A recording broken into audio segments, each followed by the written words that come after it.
Welcome to the Cinema 4D tutorial. This tutorial I'll show you a few basic modeling tools that you can use to help yourself model.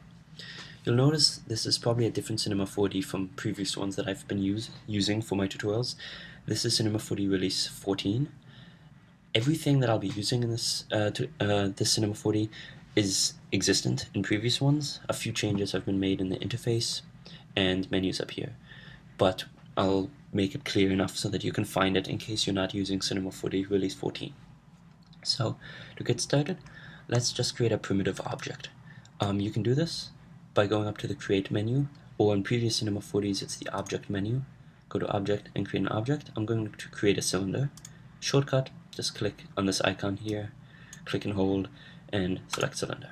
So we have our basic cylinder, the move tools to move them, these yellow points to resize the object. I'm actually going to change the display so we can see it more easily, so I'm going to change it to lines. That way we can see all the polygons in the object. You'll also notice over in the Attributes menu, under the Object tab, you can change a few basic things such as the radius, which I'll change to 100 centimeters. Height segments, how many segments in the height, and rotation segments. Now, 36 looks nice, but it's way more than I need, so I'm going to change that just to 16. It still looks circular, a lot higher polygon count, lower polygon count, but it's easier for me to work with for this example.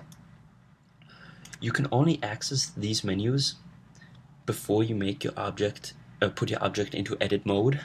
So get all this stuff done now, because otherwise you'll have to do it manually later, and it'll be a lot more work. So once you're all set with that, you can turn your object into edit mode. The way you do that is you either press C or this icon on the side.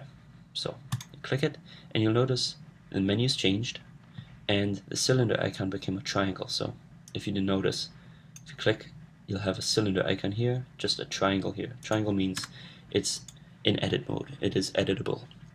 So what that means is you can play around with the points, the edges, and the faces. So these are the commands you'll click. So points, you'll notice all the points are now selectable. So if I click one, drag it up, drag it down, it changes the point, or I can delete it.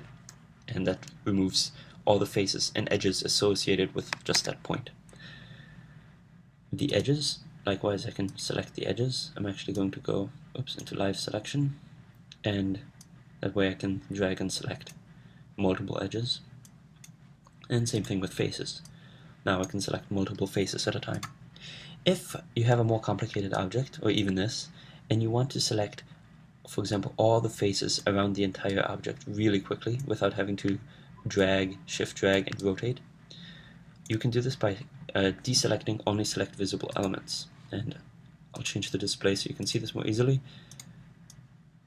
Drag and select, just one drag and select, and you've selected the entire the entire cylindrical object. You can see I'm still getting used to the new Cinema 4D. So always remember to reselect this, because sometimes you can really mess your object up if you accidentally select sides or polygons on the other side of the object without realizing it. So what I gave you a short preview on accident there was this edit menu. You can get this menu by right-clicking when you're in edit mode. You can also find these menus up in Mesh and under all these tools. In previous Cinema 4Ds, most of them will be in structure and function, but you can also access them through right-click, so that is what I'll be doing. So I'll start with the top here, the Bridge tool and the Close Polygon Hole tool. The Bridge tool is useful if you want to, I'll delete this face, if you want to put the face back, place a new polygon there. So what I'll do is go either in point mode or edge mode. You can't use the Bridge tool in faces. So with edges selected, all I have to do is click on one edge and drag to the next edge, and I've closed the hole. You can also do this in point mode, which is a little more complicated.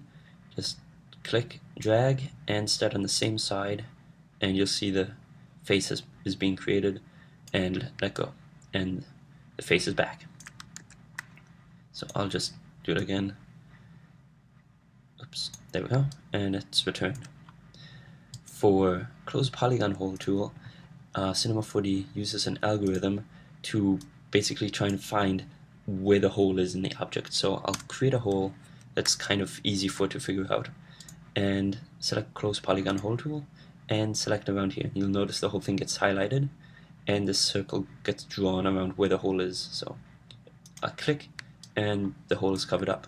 The problem with Close Polygon Hole tool is it does create an algorithm that tries to find where the hole is. So if I had this extra side open here and tried it, it would try and close up the hole really funky looking.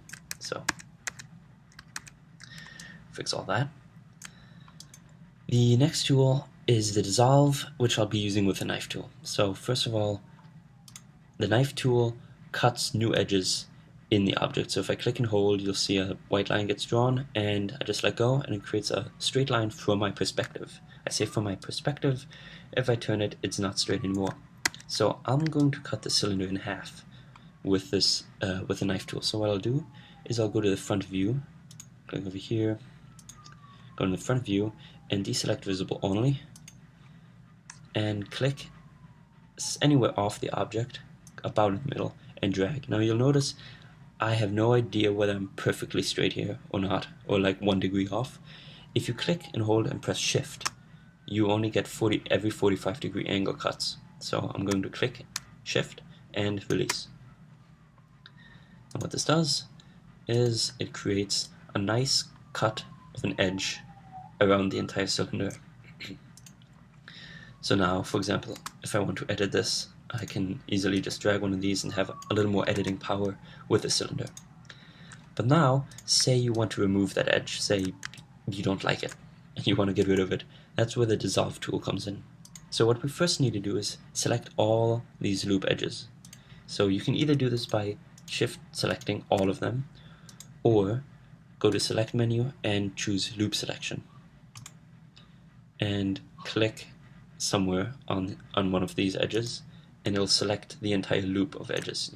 You'll notice that it tries to find, again with an algorithm, the best loop to fit whatever your selection is. Now that the loop's been selected, right click and just click on dissolve, and it removes the edges and also the points, which is very useful. The next tool excuse me, is the mirror tool. The mirror tool acts like symmetry, but it'll create the symmetry in the same object. So what I'm going to do is going to rectangle select and select the entire object. You can also do that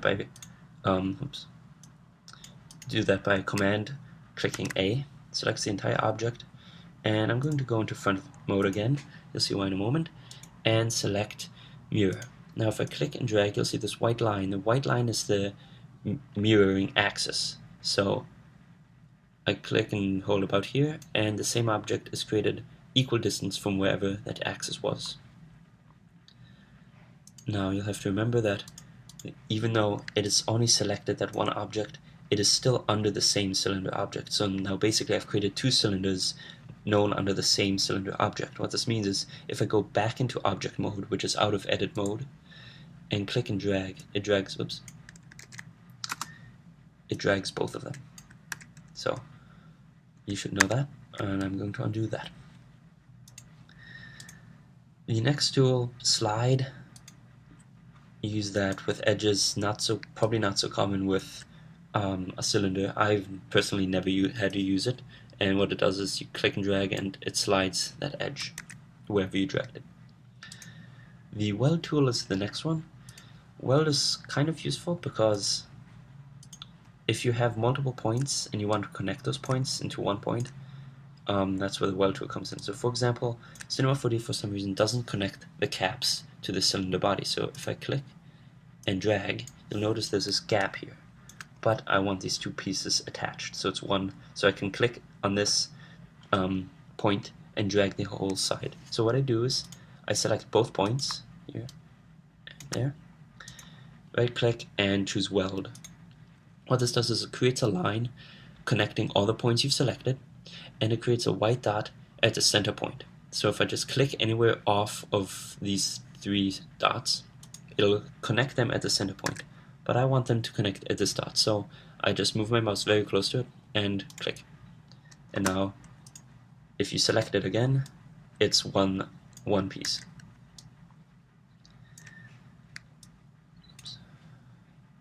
Our next tools will require the use of the face. So what I'll be using is bevel, extrude, and inner extrude bevel. You can also do with edges. So if I select all the faces, bevel will round the object, and I'll click and drag, and you can see it rounds it a little bit. If I do the same thing with the edges, I will select the loop, click bevel, and click and drag, and it tries to bevel it. But in this case, because they're not connected, as I pointed out with the weld tool, it's going to have some serious problems. So let's go back to the faces and just bevel it slightly. You can always change options for a lot of these tools over here. I have no need to for the moment. Now we're going to use probably the most cool tool, well, not really cool, but very commonly used tool, the extrude tool, which is right here underneath it, or the keyboard shortcut is D. So if you just press D, you can extrude, and what this does is you select a set of faces, click and drag, and you can extrude out or in. So I'm going to extrude out a little bit. And now the inner extrude, menu, inner extrude, if you click and drag, will make the region smaller that you're going to extrude or edit. So if I just dragged it small, and I could move it in here without changing these objects. But now we can switch back to our, actually I'll not make it as drastic. Switch back to our extrude tool, so press D and just move that a little bit. So I'll move it up actually again. There is another tool, matrix extrude. I rarely ever use it because it's also based on strange algorithms, but it looks really cool if you can get it to work. So that looks pretty cool in my opinion, but it's kind of unnecessary.